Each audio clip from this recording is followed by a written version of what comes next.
Late night, the hallway outside was noisy. Complaints were flooding the building's group chat. I was just about to go check it out. Suddenly, Mr. Henderson from 501 posted a message in the chat. "Don't go out. There's a killer in the hallway." The group chat, which had been full of grumbling, suddenly went silent. After a moment, people started to express their annoyance. Ben in 302, seriously? Scaring people like this late at night? Not cool. Chris in 503, delete it. Don't say stuff like that in the group chat. Mike in 404, damn, if you're sick, go get help. Get your head checked. They didn't hold back, laying into Mr. Henderson in the chat for a while. But Mr. Henderson, the one who said there was a killer, didn't say another word. During this time, the noise in the hallway died down. Sam in 301, see? It stopped. What killer? Sarah in 202, you really get all sorts in this group chat. People just say anything. Chris, yeah, probably reads too many novels. Mike, he's gone quiet. Playing dead now. Everyone complained a bit more, thinking that was the end of it. But a little while later, a really intense noise started up again upstairs, loud, with a scream. I typed, annoyed, what's all the noise again? What's 403 doing up there? 403 is a couple. They fight a lot. I've gone to them a few times, even called the cops, and they'd quiet down a bit. Now they're at it again. Sarah, I heard it too. Sounds like they're smashing things. So annoying. Mike, can't you keep it down? Is someone dying up there in the middle of the night? I'd seen Mike once. Big, rough-looking guy, always in a black tank top with a thick gold chain. Often made crude jokes in the chat. Bad character, low class. Mike couldn't take the noise anymore and lost his temper. Damn it, this isn't stopping, is it? You just wait. I live next door to you. I'm coming over right now. Sarah, yeah, go teach them a lesson, man. Why are they making so much noise this late? Alex in 402 quickly tried to calm him down. Don't be rash. They might not have seen their phone. Just try to talk to them calmly. Mike, a couple of slaps will teach them. After he said that, Mr. Henderson, who everyone had almost forgotten, spoke up again. Don't go out. Don't go out. There's a killer in the hallway. He'll kill you. Mr. Henderson spammed the chat, Mike. Not many people live here. It's relocation housing, a walk-up apartment building, 4 units per floor. The soundproofing is terrible, practically non-existent. You can hear every little noise in the hallway clearly, even between floors.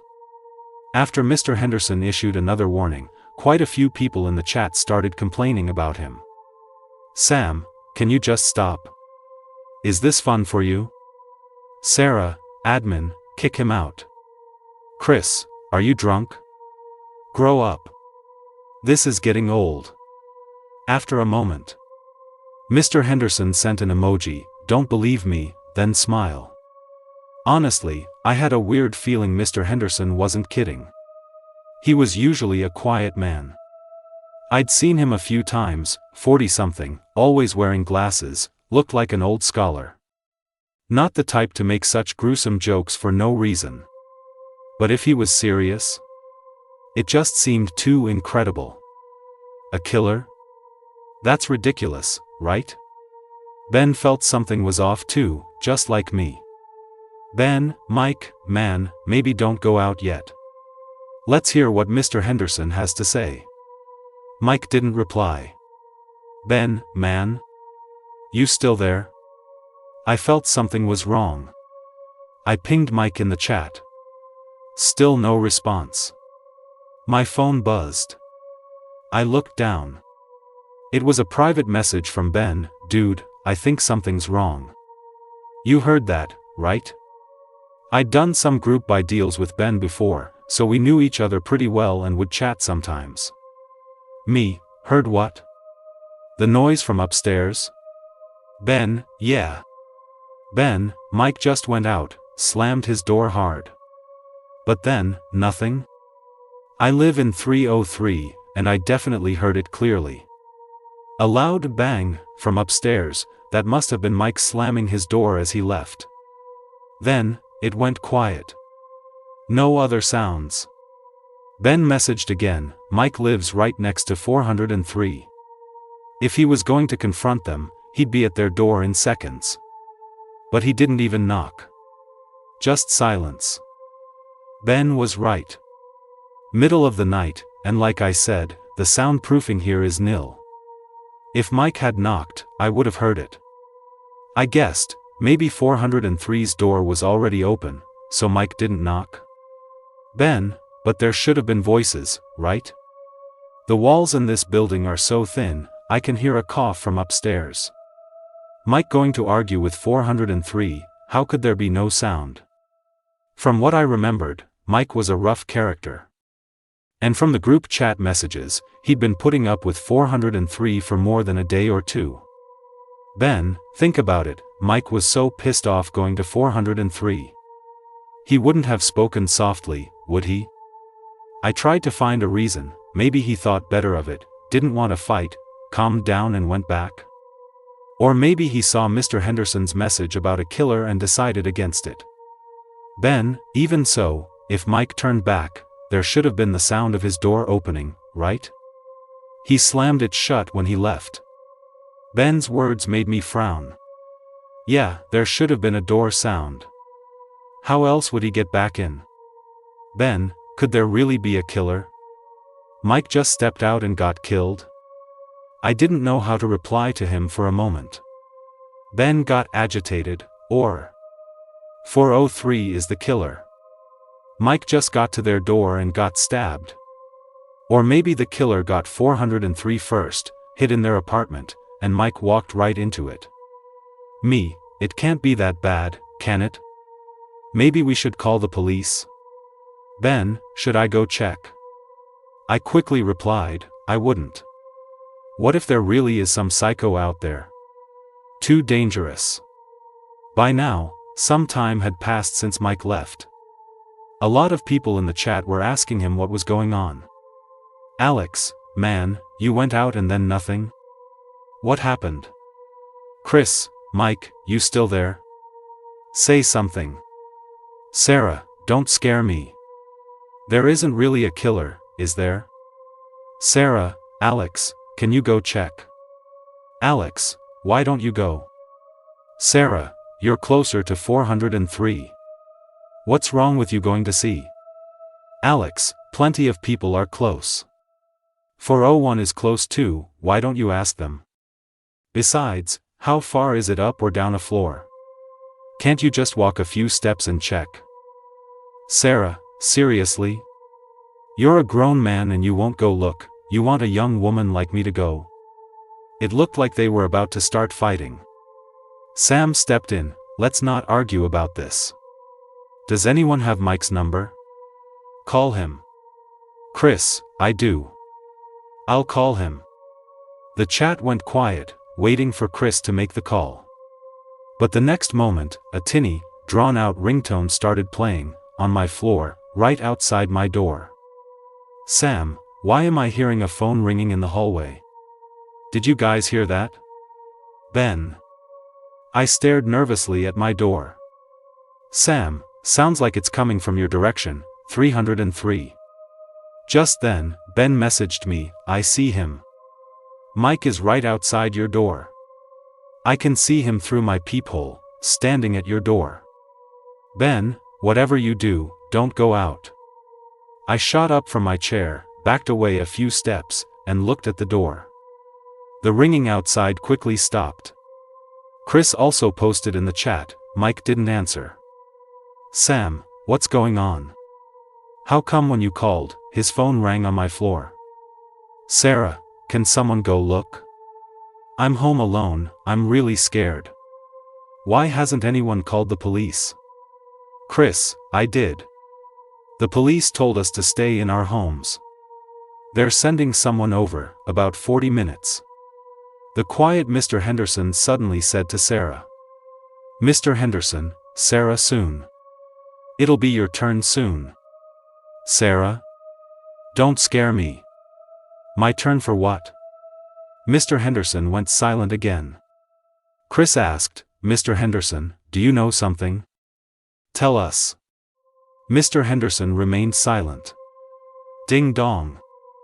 I jumped. Someone was ringing my doorbell. Ben, he's ringing your bell. Don't go out. Whatever you do, don't go out. He must have killed 403. Now he's coming for you. I didn't have time to think. The doorbell was ringing more and more frantically, now accompanied by forceful knocking. The group chat was in a panic. Loud bang, bang, bang on the door. Everyone upstairs and downstairs could hear it clearly. Sam kept asking in the chat. What's wrong? Who's on the third floor? Speak up. Who's out there? Ben warned everyone in the chat, don't go out. Nobody go out. Mr. Henderson was right, there might really be a killer out there. I ran to the kitchen, grabbed a kitchen knife, and carefully moved to the door. Steeling myself, I looked through the peephole. I couldn't see anything, just a grayish-white blur. No one there. The knocking stopped then too. I picked up my phone and messaged Ben. There's no one outside. Ben, impossible. Didn't you see him? He's standing right at your door, pressed against the peephole. He's looking at you. He's watching you. My heart instantly turned to ice. My breathing quickened. I knew why I saw a grayish-white blur through the peephole. I was seeing the white of his eye. Right then, someone was pressed against my door, staring at me with wide eyes. He was staring at me from the other side of the peephole. Peepholes are one way, but I felt like he could see me. Realizing this, I immediately found a newspaper and covered the peephole. The thought of him just outside my door filled me with extreme unease. Messages in the group chat were popping up one after another. Sarah, say something. Why aren't you guys talking? I'm scared, what's happening out there? Sam, Mr. Henderson, what did you see? Tell us. We're all neighbors, don't get us hurt. Chris, Mike, are you still there? Say something. Everyone's waiting. Everyone was frantic. Mike finally spoke. Sorry, 403 had too much to drink earlier, so it got a bit noisy. I talked to them, and they've gone to bed. There's no killer, it's safe outside. Sorry to worry everyone. My bad for only seeing the messages now, really sorry. Everyone go to sleep. Good night. After he said that, my tense nerves relaxed a little. Chris, glad to hear it's okay. Maybe because this whole drama was genuinely scary, a lot of people in the chat didn't say anything more. Even Mr. Henderson, who kept saying there was a killer, wasn't being criticized anymore. I stared at the newspaper-covered peephole. 403 was drunk? Mike was fine too. Then what about Ben? Why did he say there was a killer? And who was that standing at my door? Was Ben playing a prank? I opened our chat, a bit angry, and messaged Ben. Don't pull pranks like that again. You almost scared me to death. It's not funny at all. Ben replied quickly. I wasn't pranking you, believe me. Mike might already be dead. The person using his phone to send messages isn't Mike, it's the killer. My mind went blank. Shocked, I asked Ben, how can you tell? Ben explained. Didn't Mike sound way too polite just now? Did you forget what kind of person he usually is? I immediately opened the building group chat and read Mike's earlier messages word for word. Sorry, 403 had too much to drink earlier, so it got a bit noisy. I talked to them, and they've gone to bed. There's no killer, it's safe outside. Sorry to worry everyone. My bad for only seeing the messages now, really sorry. Everyone go to sleep. Good night. At first glance, it didn't seem like anything was wrong. But if it was Mike saying those words, it wasn't normal at all. I knew what was off. Mike had a fiery temper, always cussing. In all the time he'd been in the group chat, he'd never said sorry or my bad, let alone been polite, not even fake polite. I asked Ben, but didn't you say you saw Mike standing at my door? If he's dead, how could he be there? Ben, I was mistaken. That wasn't Mike, just someone with a similar build. He's still at your door. Don't go out, whatever you do. Reading the messages, I don't know why, but I peeled back a corner of the newspaper and looked through the peephole again. A man with a build similar to Mike's was standing ramrod straight at my door. Under his hat were sunken eye sockets, his pupils devoid of any light. He looked up through the peephole, staring right at me. I increasingly felt he could see me. The man in the hat stared at me for a moment, then a cold, grotesque smile touched his lips. He slowly turned and walked towards the other side. I quickly messaged Ben, I saw him. A man in a gray hat. He's heading your way. On my phone, it showed Ben was typing. What was he hesitating about?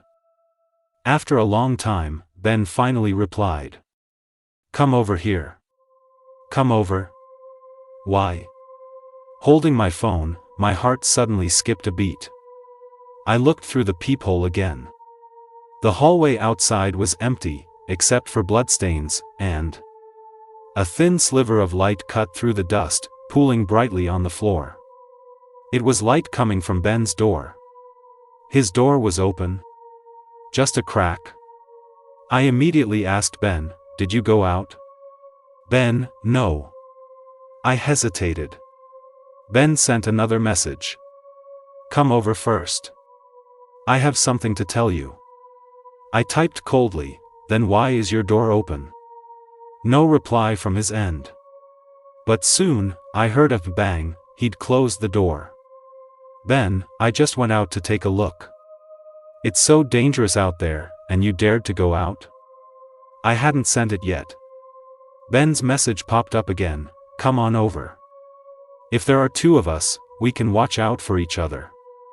I frowned, glanced out the peephole again. It was terrifyingly quiet. Just then, Chris, who had said he'd called the police, suddenly messaged me. Chris, did you just call to cancel the police report? Me, no. What do you mean? Chris's side showed he was typing. But a long time passed, and no message came. Just as I was about to ask again, he suddenly asked, are you still 303? I realized he might be like me, starting to suspect the killer was hidden among us residents. Maybe the killer had already murdered one of the residents and was now hiding behind a screen, constantly monitoring the group chat. Anyone who spoke would be targeted and killed. Like Mike, like Ben, they might have already fallen victim to him. I immediately sent a voice message, I'm 303, you have to believe me. Only then did Chris seem to drop his suspicion. Chris, I'm a bit freaked out right now. The police just called me back.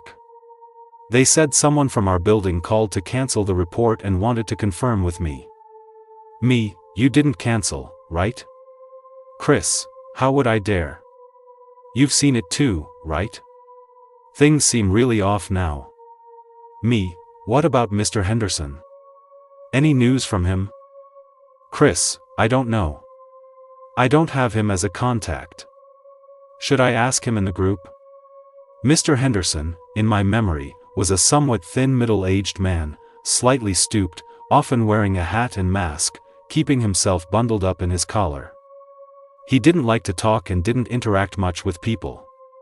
The only time I saw him speak was last month.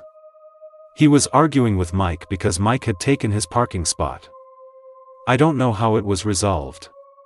Anyway, since that day, Mike's car had always been parked in Mr. Henderson's spot. I asked, Did you ask the officer who wanted to cancel the report? Chris, I did. Mr. Henderson. Mr. Henderson? I was shocked. How could it be Mr. Henderson? Wasn't he the one who said there was a killer outside? Chris asked cautiously, you think maybe we're just overthinking this? Me, are you saying Mr. Henderson got scared? Is that what you mean? Chris, yeah. Maybe there's no killer at all. Mr. Henderson was just messing with us. He went quiet after he knew I called the police. He was afraid if the cops really came, they'd go after him, so he quickly called to cancel the dispatch. Just as I was about to descend into confusion again, I suddenly thought of something. I told him firmly, impossible. There has to be a killer. Someone's been killed. Chris didn't answer me. I said again, outside, in the third-floor hallway, there are a lot of bloodstains. A lot. Chris still didn't speak. I pressed, you didn't cancel the police report, did you? Answer me. Say something. Chris replied slowly, how do you know it's blood outside? The hallway light is so dim. Could you have been mistaken? I paused, then looked out the peephole.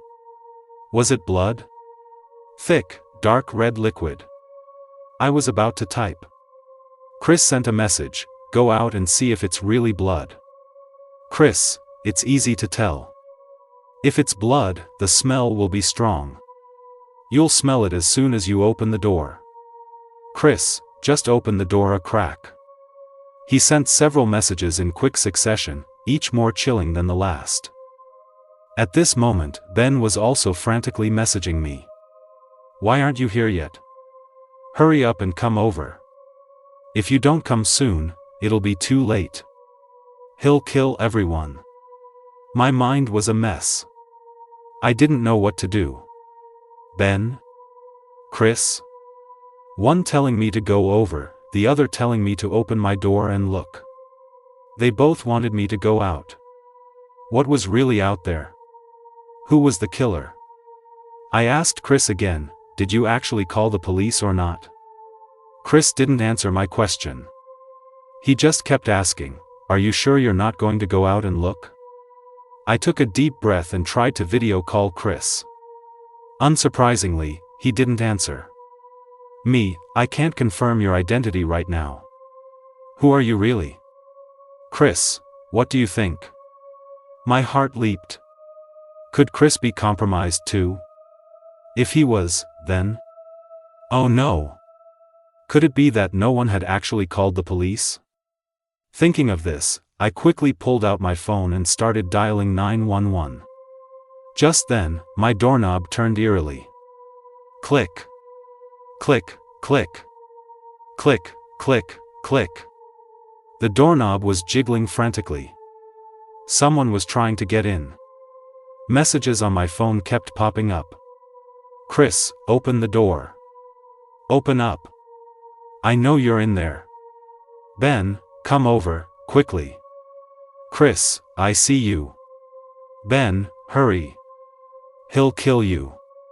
Damn it. How many killers are there? I wanted to glance out the peephole. But before I could get close. Shink. A screwdriver pierced through the peephole, stopping right in front of my eyes. As the screwdriver slowly retracted, Chris's message came again, too bad. No blood. It went quiet outside again. But this time, I didn't dare look through the peephole anymore. Maybe Chris was hiding by the door, ready to stab me in the head at any moment. 1 minute, 2 minutes, 3 minutes. Shink. Again. That screwdriver stabbed through the peephole again. My phone buzzed. Chris, still no luck this time. My chest heaved. I immediately dialed 911. We'd all been fooled. From the very beginning, Chris hadn't called the police. It was the killer using his phone to send fake police messages to confuse us. More likely, he was the killer. I was too slow. No, this killer was too cunning. But if Chris was compromised, then what was the situation with Ben? Why did Ben want me to go to his place? Was he a good guy? Had he discovered something? Is that why he wanted me to come over? The police line connected quickly. After I told the officer what was happening, the information I got back left me stunned. The dispatcher said they had received a call 15 minutes ago and had already dispatched officers. They called the police? Who? Was it Chris? The dispatcher said it was a young woman. A woman? There were only 2 young women in our building. One was the wife in 403. The other was Sarah. The wife in 403 wasn't young, she was a shrew. I'd argued with her many times about noise. That only left Sarah. She was the one who called the police. That was it. Sarah had also realized something was wrong. Especially Mr. Henderson's comment to her, "Soon. It'll be your turn soon." That must have made her deeply uneasy. I opened my phone and sent a few messages to Sarah. "It was you who called the police, right? Everyone is compromised now. Don't trust them. Don't trust anyone. Wait for the police. Got it?" Sarah still didn't reply to my messages. Staring at the chat window, there was no activity from her end. Once again, I thought of that ominous "soon." It'll be your turn soon. Sarah had said in the group chat that she was home alone. Could the killer have already targeted her? I didn't have Sarah's phone number, and I didn't dare ask in the group chat. Right now, I had no idea who was a good guy. Our building has 5 floors. Because it's recently occupied relocation housing, most of the apartments are still empty. No one lives on the first floor. There are 2 occupied units on the second floor, Sarah, a young woman, and an elderly person in 204. The elderly person doesn't use a smartphone and has never spoken in the group chat. 204 probably still doesn't know what's happening. On the 3rd floor, there are 3 occupied units, me, Sam, and I still don't know what's going on with Ben. On the 4th floor, there's 403, who were making noise at the beginning, and Mike, who might have already been killed. On the 5th floor, besides the highly suspicious Chris, there's only Mr. Henderson. This whole thing started to feel wrong because of Mr. Henderson's message about a killer outside. What did Mr. Henderson really know? In the group chat, he first warned everyone about a killer, but after being questioned, he casually said, "Don't believe me," then. When Sarah said she was scared and alone, he told her, "Soon. It'll be your turn soon." This was enough to show that Mr. Henderson knew something. Even if he wasn't involved in the killing, he knew the inside story. What role was he playing in this deadly game? I was friends with Mr. Henderson on the app. Even earlier, the 3 of us, me, him, and Ben, used to do group buys together. Later, for some reason Ben didn't explain, he kicked Mr. Henderson out of the group. I sent Mr. Henderson 2 messages in a row. "Do you know something? Are you involved in this?" The wait was long and agonizing. I guessed Mr. Henderson had been watching the group chat all along. The group chat was so quiet now everyone probably realized this. "What do you want to know?" Mr. Henderson's message came through. I pressed. "What the hell is going on? Tell me." Not long after, Mr. Henderson casually sent a video. I quickly opened it. But the scene that met my eyes almost made my head explode. In the dim video, a person was sitting on an old chair, face up. A dead person. He was dead. This dead man, wearing a plaid shirt, thin and stooped, was Mr. Henderson. Mr. Henderson was dead. Then who was sending the messages? "Don't stay in your apartment. He'll kill you. Go to 302. Mr. Henderson sent me a message. Ben? Why Ben again? My brain was about to break. Was Mr. Henderson tricking me too? He wanted me to go out. Why? Who was he? Who was dead now? What was happening outside? A message popped up in the building group chat. It was Sarah posting a photo. The photo showed a headless female corpse placed on a chair, her hands holding her own still dripping head. The murdered woman was Sarah. The person with Sarah's avatar said in the chat, "Next. Who will it be?" Mr. Henderson had said it before. Soon. It'll be your turn soon. And just like that, Sarah was dead. The killer murdered her, took a photo with her phone, and posted it in the group. No one in the group dared to speak. Sam messaged me, "Did you see the message in the group? There's a killer in our building." Me, "Stay in your apartment. Don't go out, no matter what. They'll trick us into going out." Sam, "I just called the police too. There were heavy rains recently, and our area is low-lying. The road is badly flooded, cars can't get through. No idea when the police will be able to get here." Sam brought bad news. The continuous heavy rain a few days ago caused severe flooding under the bridge. Cars absolutely couldn't get through and would have to take a long detour. If they came on foot, it would take even longer. Sam, "Staying in our apartments is just waiting to die. We're sitting ducks." Just as Sam said. Staying inside only offered temporary safety. The doors in this relocation housing weren't strong. They were those thin, apartment-style fire doors. Not long after I moved in, there was a burglary on the second floor. That door was pried open and bent out of shape. With tools, someone could definitely break down the door. There was a fire axe in the hallway. Me, "No, we still have to stay inside. It's definitely safer inside than out." Sam, "Staying here is waiting to die." Before I could send a message, I heard footsteps in the hallway outside. And something being dragged on the floor, a harsh, scraping sound. Sam's 301 messages became frantic. "He's here. The killer is on this floor. Run. Run." I didn't have time to reassure him. I could barely save myself. Because the footsteps outside stopped right at my door. After a brief silence. Bang! A loud crash.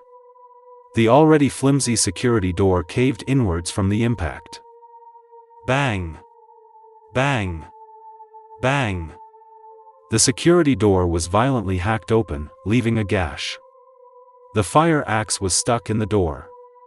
The axe wiggled a few times, then the person outside pulled it free. A pair of terrifying, bloodshot eyes pressed against the hole in the door. "I see you." I instantly gripped the knife in my hand and frantically slashed at him. The kitchen knife hit the door and the impact jarred it out of my hand. Just as he was about to raise the fire axe again, I suddenly heard a door open outside. Oh no! Could it be?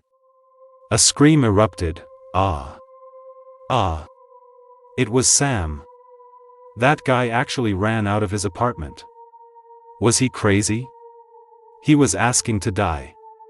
Sam screamed like a madman and ran downstairs. Faster footsteps followed, the sound of a sharp weapon scraping against the floor, screech. Outside the broken door, a bloodthirsty figure flashed past, right hand gripping a blood-soaked fire axe, dragging it along the ground, striking sparks. The chase. The killer was chasing Sam. I scrambled to the kitchen, grabbed another knife, and yanked open my door. But just then, messages from Ben kept coming. Don't go out. Don't go out. Don't go out. I couldn't believe his words. After running out of my apartment, I followed the sounds and ran downstairs. Otherwise, staying in my room was just waiting to die. That door wouldn't hold. I just reached the second floor when I saw large pools of blood. Sam was lying on the ground, covered in blood. Chris was slowly pulling the fire axe from his back. Blood was seeping out from under the door of Sarah's apartment next door. He glanced at the knife in my hand, then a savage grin spread across his face. He dragged the fire axe and charged at me. Chris was blocking the way downstairs. I had no choice but to turn and flee upstairs. I ran to the third floor and saw Ben's door was also open for some reason. Ben was sitting on the sofa, his head lolling to the side, blood dripping onto the floor. Chris was hot on my heels. I had no time to hesitate or think, just kept running up. I reached the fourth floor, ran down the hallway. Alex was slumped at the stairwell, his neck almost severed. The door to 403 was open. Inside, besides the bodies of the couple, Mike was kneeling on the ground, eyes wide with unwillingness, his chest a mess of red. Dead. All dead. My hands and feet trembled. I used all my strength to climb the stairs and slammed open the door to the roof. The rain outside was heavy. It poured down, drenching my face, getting into my mouth and nose. Chris, also panting, emerged from the rooftop door, rainwater washing the blood from his axe. Run? Go on, run. Chris laughed maniacally in the rain. He walked towards me step by step. I had nowhere to retreat. I tightened my grip on the knife, and when his axe swing missed, I lunged at him. The knife slashed Chris's arm, but instead of showing pain, he became even more frenzied. He grabbed my blade with his bare hand and ferociously slammed his head into my forehead. The impact made my head spin, and I blacked out for a second. He raised the fire axe high and brought it down on me. Am I going to die? I watched the axe blade get closer and closer. Thud. Suddenly, a figure lunged and tackled Chris. He was somewhat short, with a fierce expression. He grappled with Chris, repeatedly stabbing him with a knife. Chris frantically choked him. My steps were unsteady, a dull pain in my chest. I looked down and saw a patch of red. Chris had already hit me with the axe. I stumbled a few steps and collapsed. Chris was very strong and vicious. Even though the smaller man had stabbed him several times, he didn't let go. Instead, he howled in the rain, tightening his grip, his arm clamped around the small man's neck. My vision blurred, and I finally passed out. 3 days later. In the hospital, I met Officer Miller. He told me what happened that night. Mr. Henderson, that somewhat quiet middle-aged man, had a son with schizophrenia and violent tendencies, who also had dwarfism. To prevent his son from harming others, Mr. Henderson had always kept him locked up at home, never letting him run around outside. So none of us knew about the existence of his son. And Mr. Henderson was a timid person. Coupled with the fear of others finding out about his violent son, he was always quiet and never dared to argue with anyone. This led to him becoming the target of bullying in the building. Mike forcibly took his parking spot. When Ben organized group buys, he looked down on him, took his money, and then kicked him out of the group. The couple in 403 tricked Mr. Henderson into taking out a loan, mortgaging his apartment. And the last straw that broke the camel's back was last week, when Sarah falsely accused Mr. Henderson of sexual harassment and extorted money from him. I remember that day, Mr. Henderson stood awkwardly in the corner of the property management office, enduring cold stares and accusations. Sarah called him a creep, an old pervert. Mr. Henderson broke down. The stress of caring for his violent son for years, combined with all the injustices he suffered, led him to take his own life. Without Mr. Henderson's restraint, his son became a true demon. That night, he used Mr. Henderson's phone to create panic in the group chat. Then he began his revenge killings. Mr. Henderson's son first killed the couple in 403 who had tricked him out of his apartment. The loud noises I heard from upstairs were made when the son was killing the 403 couple. Then Mike, who came to confront 403, was also killed by the son. Next was Ben, who had looked down on Mr. Henderson. When Ben said "come over here," Ben had already been killed by the son. However, what the son didn't expect was that there was another killer in our building, a real fugitive. That was Chris. Chris knew that someone would definitely call the police that night, and his identity as a fugitive would be exposed. So he stopped hiding and decided to kill everyone, including the killer Mr. Henderson had mentioned. Alex and Sam were killed by Chris. Including me. I barely made it. Thinking back, the one who wanted to kill me and trick me into going out was Chris. Then Ben, no, it was Mr. Henderson's son who had killed Ben. Why did he want me to go to Ben's apartment? And why did he warn me not to go out? The officer said Chris strangled the small man to death, but Chris also died from excessive blood loss. Half a month later, the officer sent me some information. It was Mr. Henderson's diary. It recorded a few small things about me. When Mike was forcibly taking his parking spot, I stopped Mike from physically hurting him. When the 403 couple tricked him into the loan, I had warned him. When Ben kicked him out of the group buy, I secretly asked him what he needed and bought it for him. When Sarah falsely accused him of sexual harassment and everyone thought he was a creep, I insisted on checking the security footage. Unfortunately, we found out the camera was broken, so I couldn't help clear his name. I think I know why Mr. Henderson's son tried to save me.